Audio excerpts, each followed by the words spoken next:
Le Seigneur soit avec vous.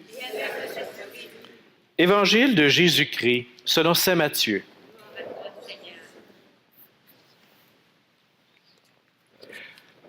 Jésus, arrivant de Galilée, paraît sur les bords du Jourdain, et il vient à Jean pour se faire baptiser par lui. Jean voulait l'en empêcher et disait, « C'est moi qui ai besoin de me faire baptiser par toi, et c'est toi qui viens à moi. » Mais Jésus lui répondit, « Pour le moment, laisse-moi faire. C'est de cette façon que nous devons accomplir parfaitement ce qui est juste. » Alors Jean le laisse faire. Dès que Jésus fut baptisé, il sortit de l'eau. Voici que les cieux s'ouvrirent, et il vit l'Esprit de Dieu descendre comme une colombe et venir sur lui. Et des cieux, une voix disait, « Celui-ci est mon Fils bien-aimé. En lui, j'ai mis tout mon amour. » Acclamons la parole de Dieu.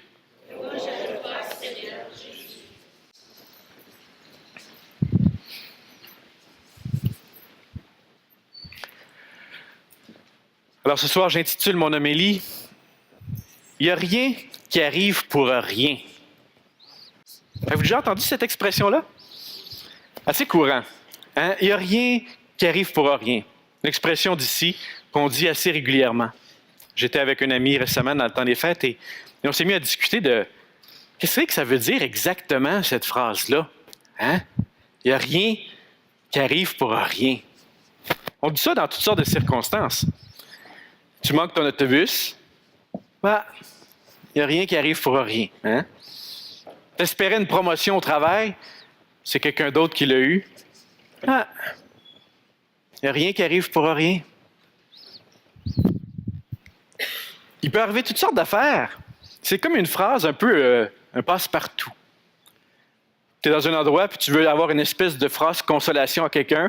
Ben, il n'y a rien qui arrive pour rien. Hein? Mais qu'est-ce que ça veut dire? Je trouve que c'est une phrase intéressante. Elle dit quelque chose sans vraiment tout dire. On est en train de dire, et c'est déjà quand même un début, qu'il y a un certain sens dans la vie. Les choses sont liées. Il y a un lien entre les choses. OK, on dit ça. On dit aussi qu'il y a une direction. Il n'y a rien qui arrive pour rien, en vue de. Ouais, c'est déjà pas si mal.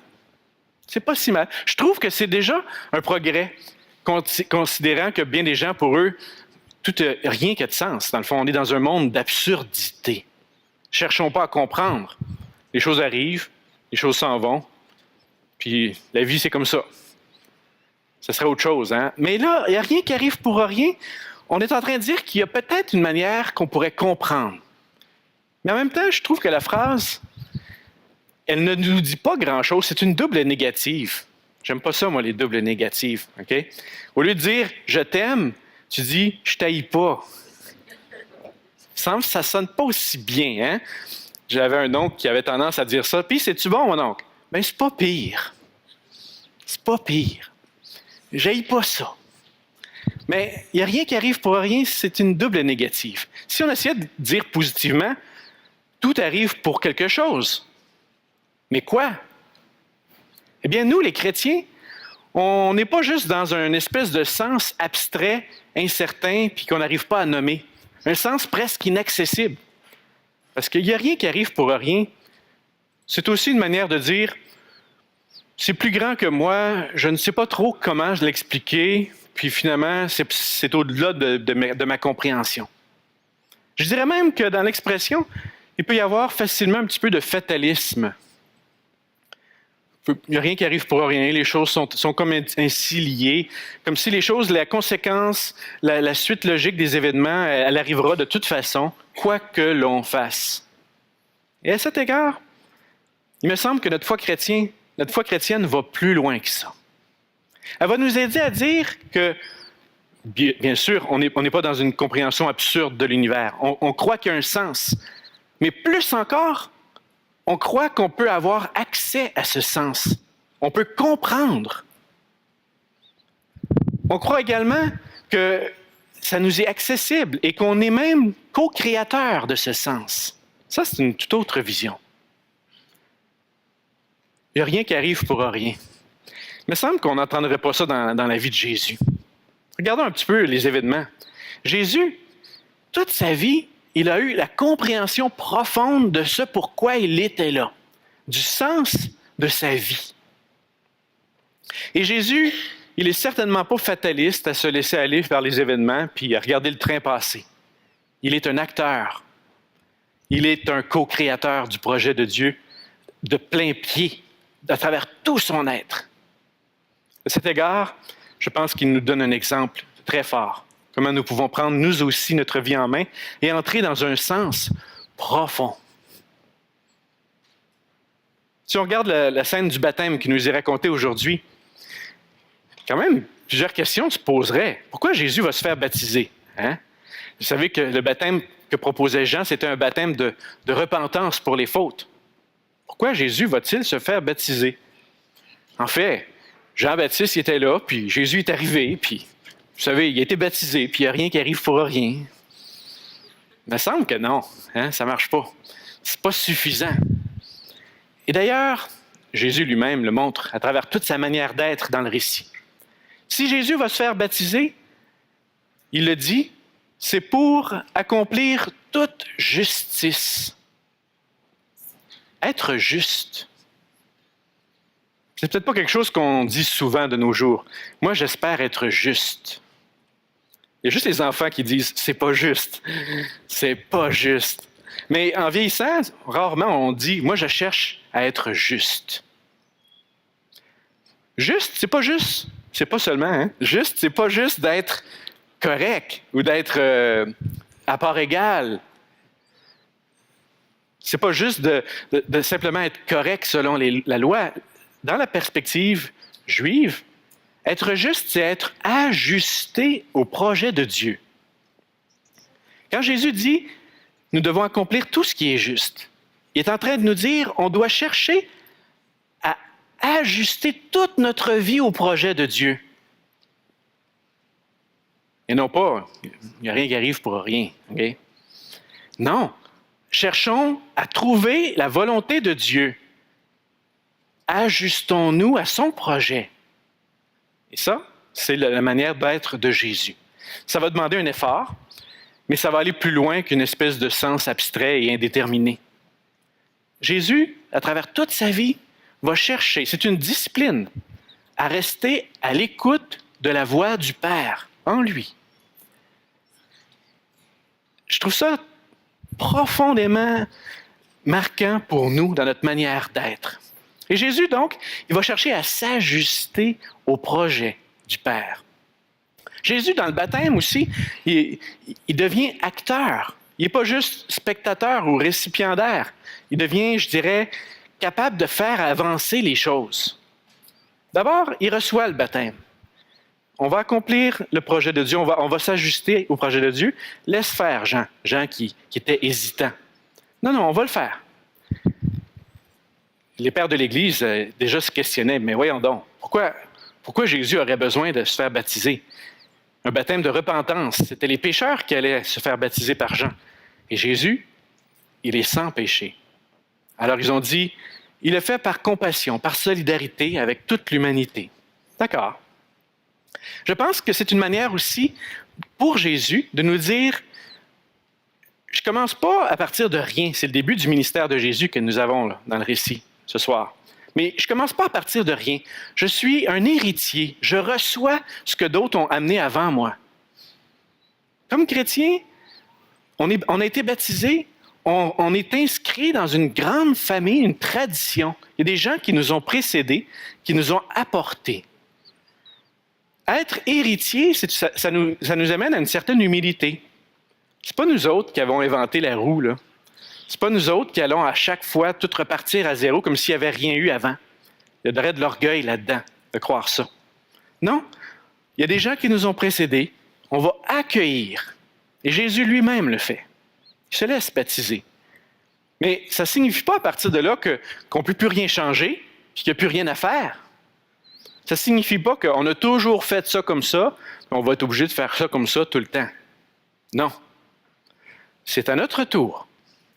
C'est aujourd'hui l'occasion qui nous est donnée de devenir acteurs. Jésus, en entrant dans l'eau du baptême, dans l'eau du Jourdain, il transforme l'eau. C'est ça que les pères de l'Église disent. Il a même transformé le baptême. Il a reçu le baptême et il a transformé le baptême si bien qu'après ça, on va dire qu'il y avait 2 baptêmes. Il y avait le baptême de Jean, puis le baptême dans l'Esprit en Jésus. C'est un autre baptême. C'est une vie nouvelle. Et Jésus devient donc capable de transformer. Moi, je pense que comme chrétien aujourd'hui, c'est un immense défi qui est devant nous. À certains jours, peut-être que ça peut être...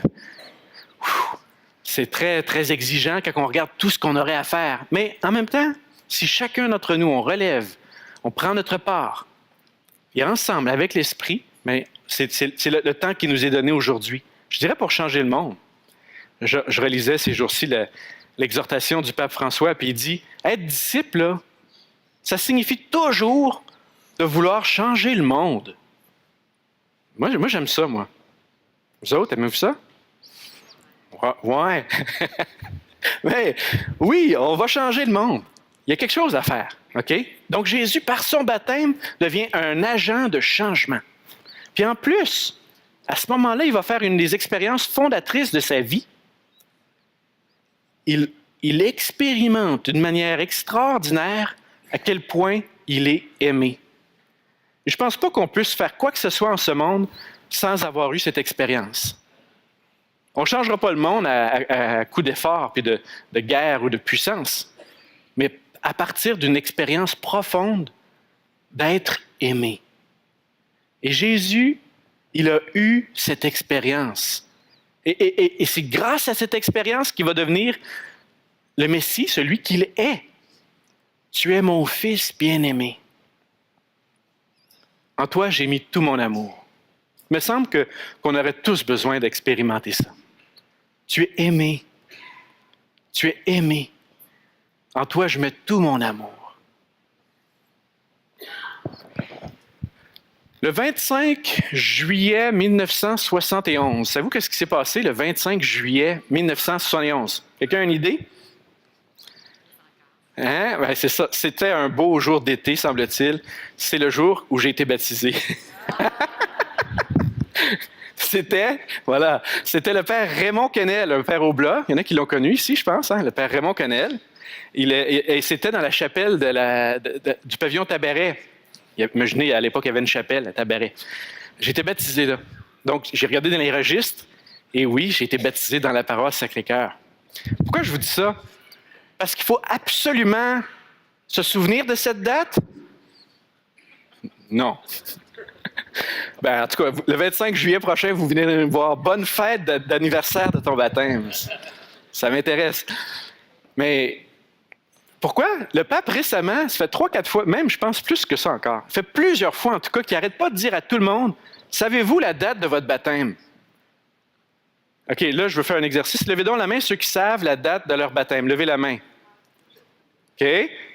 Ceux qui ont été baptisés un jour après la naissance, baissez la main. OK? Les autres qui savent vraiment leur date de baptême. Wow! On les applaudit. Bravo, bravo. Hey! Le pape nous dit, faites ce devoir, mes amis. Allez voir, c'est quand vous avez été baptisés. Célébrez votre baptême. Moi, je trouve ça intéressant. On ne dit pas, j'ai été baptisé tel jour. On dit, je suis baptisé depuis ce jour-là. Aujourd'hui, si on pouvait nous aussi réactiver l'expérience de notre baptême, ça voudrait dire quoi? Dire qu'on est des héritiers, qu'on va assumer, on va accueillir ce que d'autres ont donné avant nous. On va le recevoir. On va prendre notre part, comme Jésus. On va devenir nous aussi des agents de changement. Et à travers ce baptême, et c'est ça qui est le plus important, réactiver cette conviction profonde que nous sommes aimés d'un amour extraordinaire. Alors, dans cette fête du baptême de Jésus, s'il vous plaît, allons plus loin que « il n'y a rien qui arrive pour rien ». Hein? Allons plus loin que ça. On est dans un monde beau et grand parce qu'on a un Dieu qui est beau et qui est grand, qui veut nous faire partager ce sens. Nous sommes co-créateurs d'un monde meilleur avec lui. Nous sommes participants d'un merveilleux projet. Alors, osons simplement aujourd'hui, je dirais, plonger dans l'eau du baptême. Il y a une vie, il y a une mission qui nous attend. Amen.